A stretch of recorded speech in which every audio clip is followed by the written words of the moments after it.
Bienvenidos esta mañana. Vamos a estar en unos minutos en 1 Corintios 12.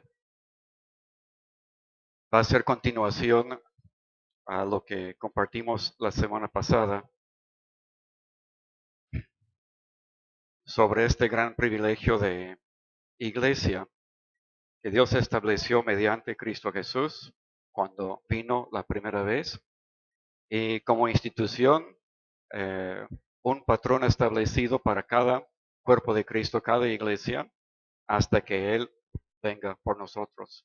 Su testimonio ha seguido sin rompimiento, firme, entero, desde que fue a la cruz y resucitó, y sigue en pie hasta la fecha. Hoy voy a cortar un poco la parte de mi introducción para entrar al tema, porque lo que escuchamos ahora va muy a la par con lo que quiero aplicar hoy. Brevemente voy a comenzar así. Eh, la dinámica de un cuerpo de Cristo, cómo funciona, cómo puede prosperar. Para comenzar, quiero comentarles algo que que va a sonar un poco como desánimo o depresión.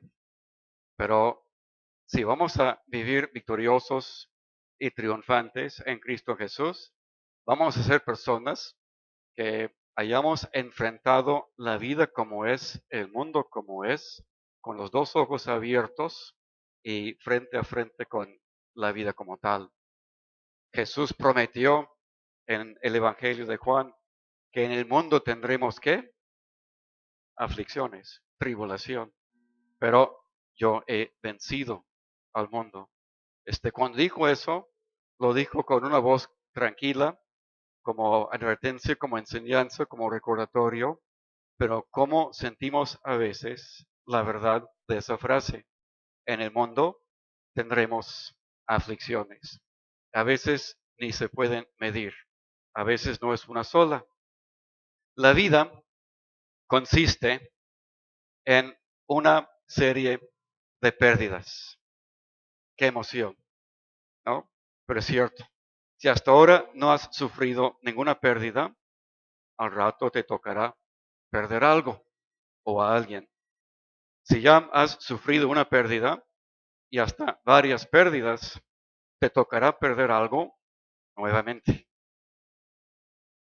El caso de una persona que no reconoce a Dios en su vida, que no cuente con Cristo en su corazón por haber nacido un día de espíritu, pues es el camino más triste que puede haber, porque comenzamos en la vida sin conocer a Dios, no nacimos cristianos, nacimos apartados de Dios y bajo condenación hasta el día de reconocernos personalmente pecadores y entregarnos a Cristo como nuestro Salvador personal. Ese día, ese momento, nacimos de nuevo. Algunos saben la fecha. Yo me acuerdo perfectamente el momento. Tenía 22 años y 6 meses de edad aproximadamente. Fue la última quincena de junio del año 1972. ¿Sí? Ya casado y con 2 bebés. Perdón, Jeremy ya había nacido, al poco tiempo Rebeca. ¿Sí? Ese día nací de nuevo. ¿Cómo lo sé? En parte por la transformación grande que tomó mi vida, un giro de 180 grados a partir de ese momento.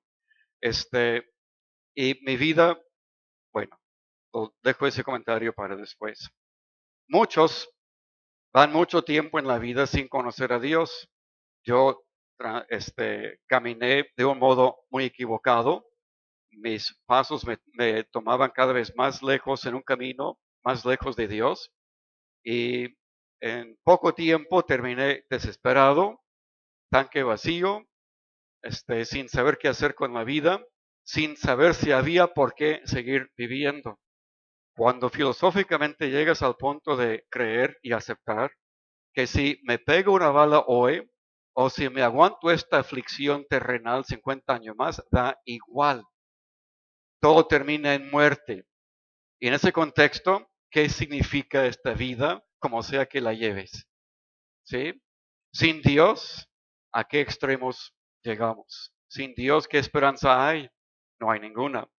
Y la vida consiste entonces en una serie de pérdidas. Comenzamos defendiéndonos, pero pedazo por pedazo fuimos perdiendo cosas, personas, salud, pertenencias, matrimonios, hijos, amistades, amores. Perdemos nuestra independencia y hasta que se te quite el último suspiro, el último aliento, envuelven tu cadáver en una sábana y lo sacan a la funeraria. Al final te fuiste y los demás se quedan con la tarea de superarte, ¿no? Estamos como creyentes, sobre todo, obligados a superar la pérdida y rostro hacia adelante y a seguir a Jesús. No tanto como olvidarte, pero superar tu presencia y la falta de ahora. Fácilmente la gente de la tercera edad puede sentirse como menos o amargada, enojada, endurecida, desinflada, encogida y encogiéndose cada día más, lo cual es cierto físicamente hablando, lo cual va a ser cierto en todos los sentidos, en los que no pongan a Dios primero en su corazón y los que, aunque sean salvos, no se sujeten a los preceptos y las enseñanzas y el camino de Jesús. Hay llenura, hay optimismo, hay misión a cumplir solamente en el contexto de una sujeción entera a la persona de Cristo Jesús como Salvador y como Señor. Y ese contexto implica obediencia exacta, precisa, implícita a su palabra. Sin eso, tu vida va a ser una de luchar, de controlar lo que puedas y vas a ser testigo de cómo pedazo por pedazo todo se te va quitando. Y terminarás como ya he descrito. Nuestra vida fácilmente puede ser marcada por las cicatrices de las crisis y los dolores que nos han tocado a lo largo de la vida. Tengo unas preguntas para cada uno. ¿Qué has perdido? ¿A quién o a quiénes has perdido? ¿Qué te han hecho las pérdidas que has sufrido? ¿O qué has hecho tú con las pérdidas que has sufrido? ¿Te alejaron de Dios o te acercaron a Dios? ¿Te han reducido a poco o nada o te han hecho crecer en el Señor? ¿Te han dejado decepcionado, amargado, sin ánimo o más confiado y tranquilo y enterado de la palabra de Dios y la voluntad de Dios? Sería horrible e incorrecto terminar mis comentarios hoy con una oración, amén, y vamos a casa. Las pérdidas de un perdonado, de una persona que ha sido salvado por la gracia de Dios en Cristo Jesús, pueden ser las mismas en un sentido. Sin embargo, cualquiera que sean, cuantas sean, que tan grandes sean, no te reducen a nada. No te dejan amargado, ni vacío, ni enojado, ni sin ánimo. Las cicatrices, las marcas dejadas en tu cuerpo, han servido para algo mayor y positivo, aunque ahora duelen y nos hace llorar. Es como el patriarca José, cuando por fin falleció su papá después de la gran trampa que le hicieron sus hermanos años antes, de joven, el menor de la familia, lo agarran y lo venden para que lo lleven a Egipto. Acabado el asunto, ¿no? Y pasó sus años en la cárcel, difamado malamente, sufriendo. José era hombre de Dios, pero no era Dios. No sabía el futuro, no sabía cuántos años iba a quedar encarcelado por motivos equivocados. Tampoco sabía el buen fin que Dios le había preparado hasta que le llegó. Pero cuando lo suben al segundo, el brazo derecho del faraón, y es instrumento de Dios para salvación de mucha gente del hambre que hubo y salvación de su propia familia, al final fallece su padre Y los hermanos ahora sí preocupados, ¿qué haremos? Porque el desquite ahora sí nos toca, ¿sí? Se entera José de eso y su respuesta en Génesis capítulo 50 dice así: vosotros pensasteis mal contra mí, mas Dios lo encaminó a bien, para hacer lo que vemos hoy, para mantener en vida a mucho pueblo. Ni una gota de venganza, amargura, resentimiento, todo lo contrario, confiadísimo en Dios, agradecido con Dios y humillado por el hecho de que Dios pudo haberlo usado de tal manera. ¿Sí? Las pérdidas que sufrió a lo largo de mucho tiempo no lo alejaron de Dios, al contrario, lo fortalecieron en el Señor y terminó siendo mejor testimonio mediante ello. En Salmos 119, si gustan buscarlo, por favor. Salmos 119, 119, 71.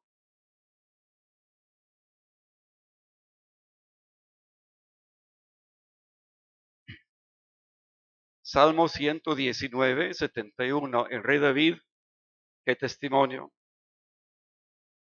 Todos juntos, por favor. Bueno me es haber sido humillado para que aprenda tus estatutos. Yo tengo subrayado en mi Biblia humillado. Lo puse en negrito aquí en mi pantallita. Bueno me es haber sido humillado.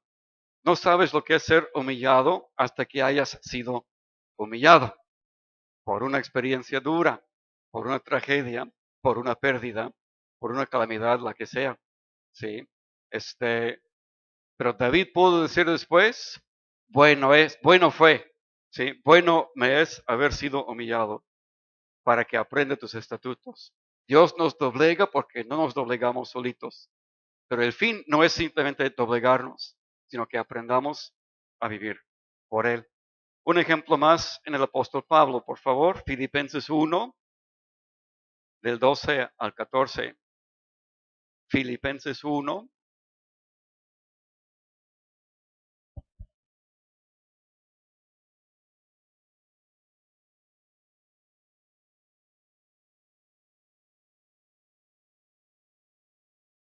sin gasolina no llego al final. Filipenses 1, 12 al 14. Todos, por favor. Quiero que sepáis, hermanos, que las cosas que me han sucedido han redundado más bien para el progreso del Evangelio, de tal manera que mis prisiones se han hecho patentes en Cristo en todo el pretorio y a todos los demás. Y la mayoría de los hermanos, cobrando ánimo en el Señor con mis prisiones, se atreven mucho más a hablar la palabra sin temor. Sin el ejemplo de Pablo, tal vez hubieran callado el mensaje, les hubiera vencido el temor. Pero Pablo, encarcelado y siguiendo con la predicación de la palabra, ¿cómo callar el mensaje? Pablo adentro está predicando y nosotros afuera, ¿qué hacemos? ¿No? Y por su testimonio abundó más la predicación del Evangelio.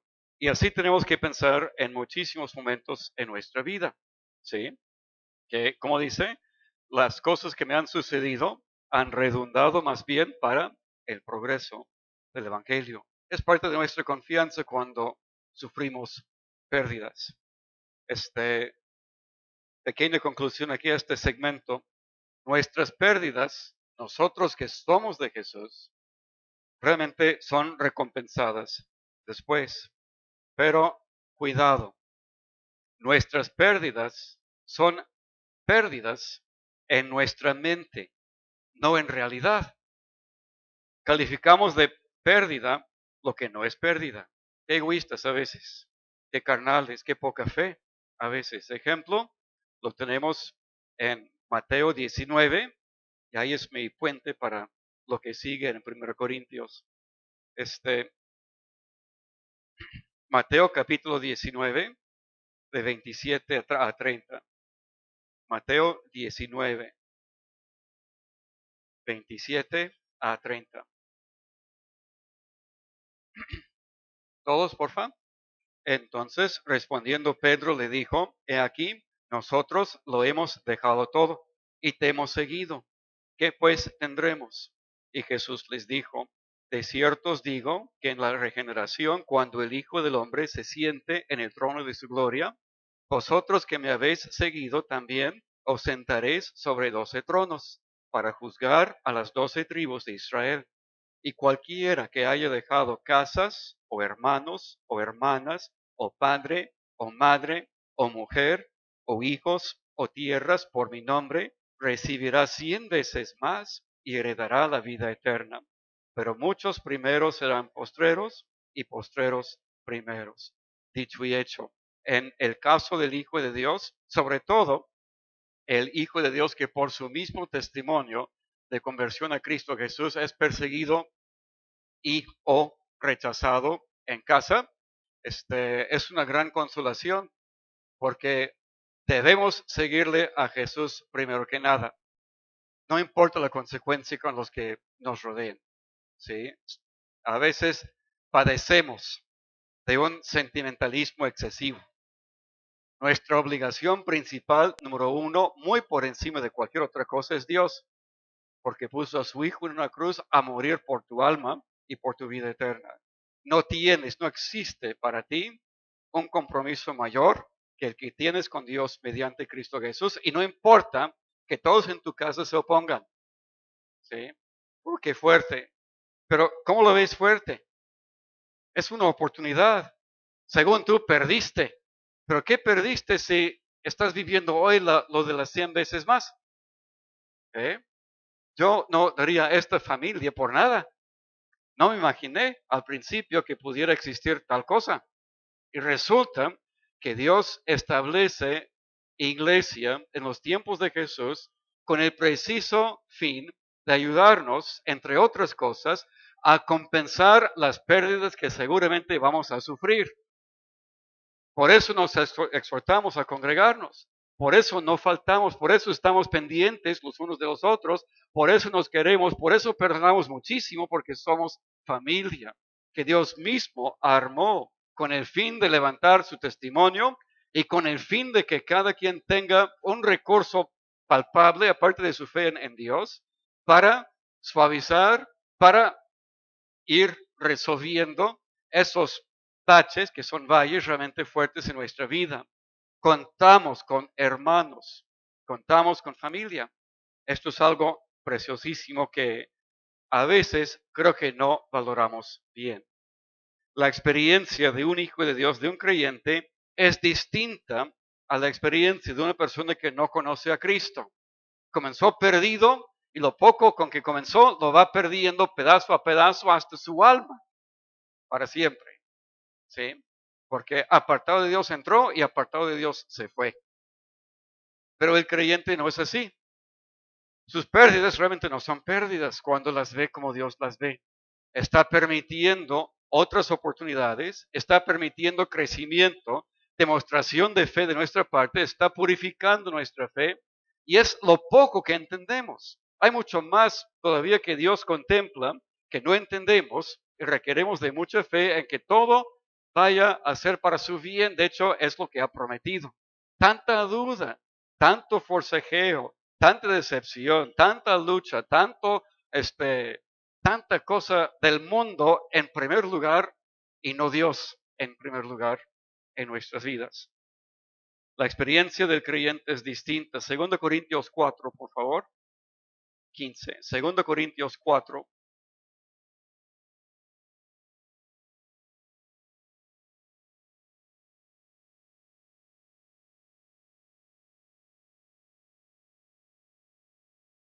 Segunda de Corintios 4, del 15 al 18. Todos, porfa.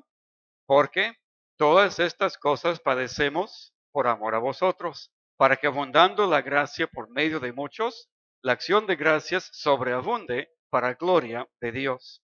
Por tanto, no desmayamos. Antes, aunque este nuestro hombre exterior se va desgastando, el interior, no obstante, se renueva de día en día. Porque esta leve tribulación momentánea produce en nosotros un cada vez más excelente y eterno peso de gloria, no mirando nosotros las cosas que se ven, sino las que no se ven. Pues las cosas que se ven son temporales, pero las que no se ven son eternas. Wow. Aunque este nuestro cuerpo exterior se va desgastando, la parte de pérdida, al menos a nuestro modo de pensar. No obstante, el hombre interior se renueva de día en día. Como ya entré a esa parte que llaman de la tercera edad, eh, quiero aferrarme a esa promesa. No quiero pensar que mi vida ya se acabó, que ya no sirvo para nada, que soy un debilucho y sí me siento débil y cansado y todo, pero Dios puede, a pesar del físico y su trayectoria, puede hacer de mi vida interior, una cosa muy distinta, positiva y hacia arriba en Él. Tu nueva vida familiar. 1 Corintios 12. Vamos a ver aquí algunas cualidades. La vez pasada comentamos nada más la parte de cómo el Espíritu Santo nos coloca en un cuerpo. Es una colocación específica, directa, concisa. Es como cuando yo digo, aquí está mi teléfono, lo quiero aquí abajo. Quedó ahí abajo, porque ahí se lo puso, lo puse yo, ¿sí? Dios coloca en un rebaño. Si debes ser oveja de este rebaño, es porque Dios te va a colocar aquí, ¿no? Bautízate, ponte activo, porque aquí es tu lugar, es tu residencia, es la casa, es la familia espiritual, es la 100 veces más que Dios te está asignando a ti, ¿sí? Más adelante nos vas a necesitar más de lo que crees, ¿sí? Bien, seguramente has perdido algo, hasta mucho, pero estás obligado a reconocer que Dios te ha dado más de lo que has perdido. 1 Corintios 12, 1 a 3, todos por favor. No quiero, hermanos, que ignoréis acerca de los dones espirituales. Sabéis que cuando erais gentiles se os extraviaba, llevándoos como se os llevaba a los ídolos mudos.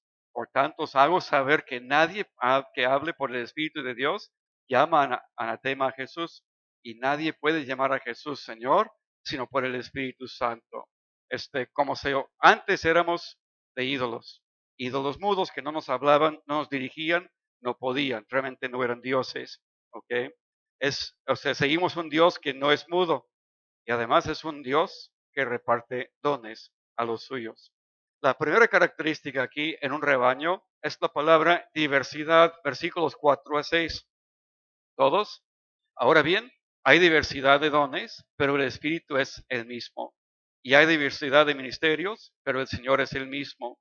Y hay diversidad de operaciones, pero Dios que hace todas las cosas en todos es el mismo. ¿Ok? ¿Entendieron?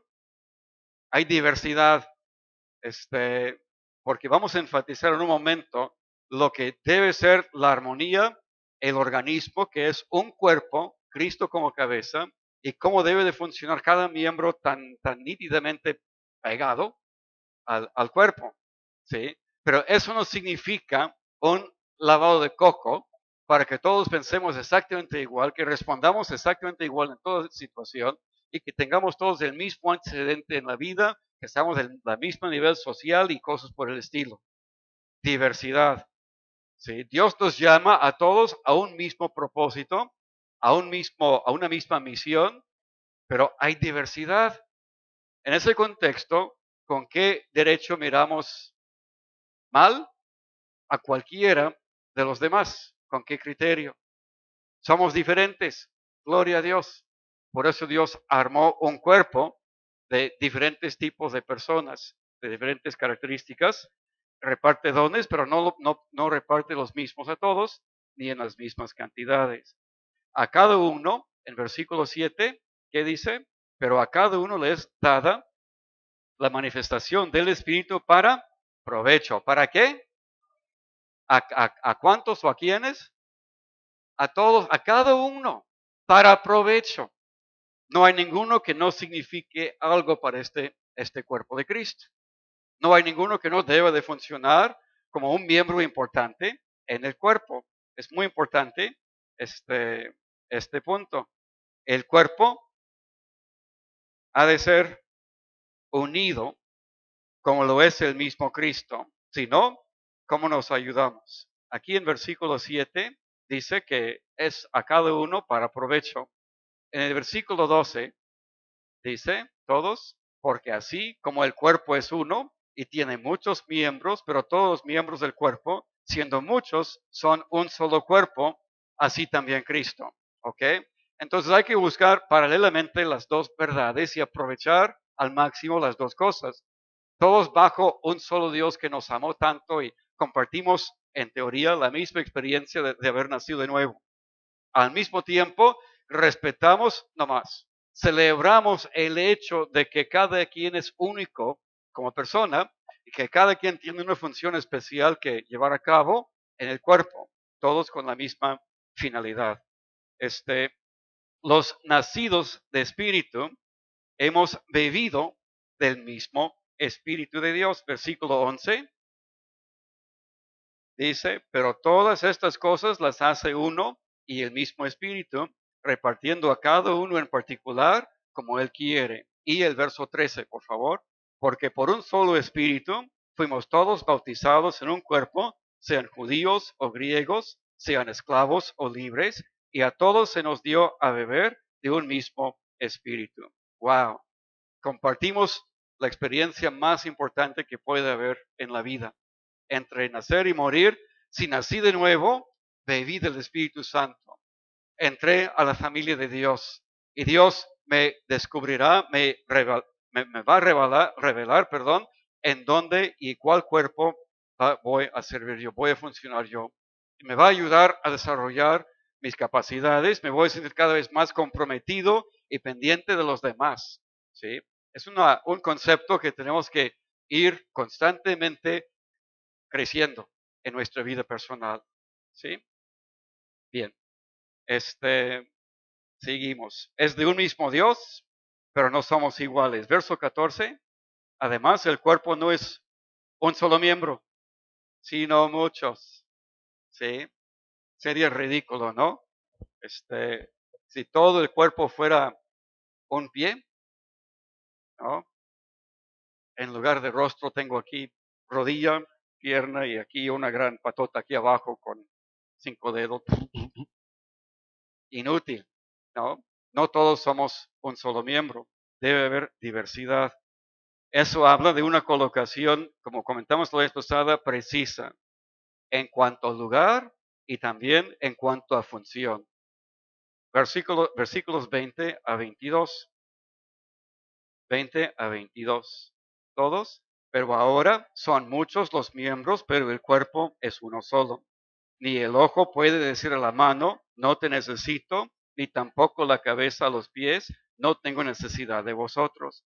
Antes bien, los miembros del cuerpo que parecen más débiles son los más necesarios, y aquellos del cuerpo que nos parecen menos dignos, a estos vestimos más dignamente, y los que nosotros son menos decorosos, se tratan con más decoro.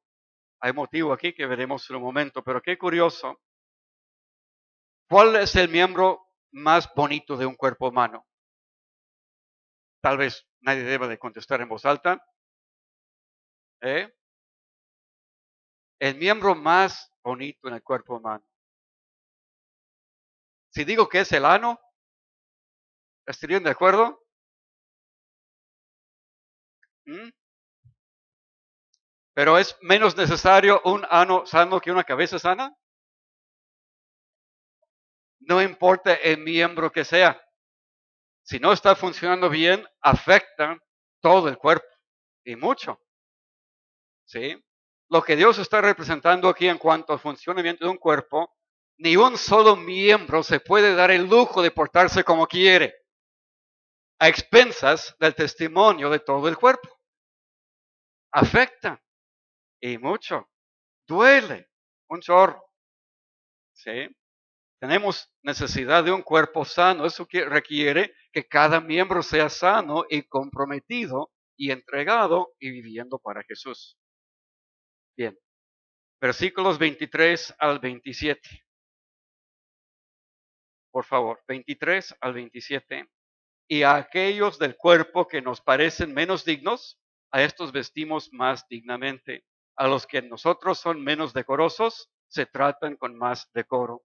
Porque los que nosotros son más decorosos no tienen necesidad, pero Dios ordenó el cuerpo, dando más abundante honor al que le faltaba, para que no haya desavenencia en el cuerpo, sino que los miembros todos se preocupen los unos por los otros. De manera que si un miembro padece, todos los miembros se duelen con él. Y si un miembro recibe honra, todos los miembros con él se gozan. Vosotros pues sois el cuerpo de Cristo y miembros cada uno en particular. Ahí está el parámetro, la limitación de la definición de un cuerpo de Cristo. Pablo no estaba en Corinto, escribía de otro lado, mandó la carta, ¿sí? Y habla de él mismo, no es parte de ello, ¿no? Ustedes son el cuerpo de Cristo en Corinto y cada uno miembro en particular. Pero mucho más allá de una colocación clara que Dios hace, espera que cada miembro cumpla con su compromiso, con su función como miembro sano del cuerpo. ¿Para qué? Para que no haya desavenencia en el cuerpo. ¿Por qué? Porque es el cuerpo de Cristo. El testimonio de Dios se origina en los rebaños de Jesús, no en la calle, no en una sede religiosa por ahí. En cada rebaño descansa el testimonio para Jesucristo, ¿ok? Para que no haya desavenencia. ¿Alguien me puede decir qué significa esa palabra? Desavenencia. Para mí es una palabra poco común. Entonces, ¿qué es? ¿Ok? ¿No está de acuerdo? ¿Alguien más tiene una idea? Oposición, discordia. La palabra en el texto griego es schisma, cisma, división. La misma palabra se utiliza para describir lo que sucedió cuando Jesús resucitó. Hubo terremoto y en el templo, ¿qué pasó? Con el velo se rasgó. Schisma, la misma palabra. Todo esto prepara a Dios para que no haya cisma en su cuerpo, de ningún modo.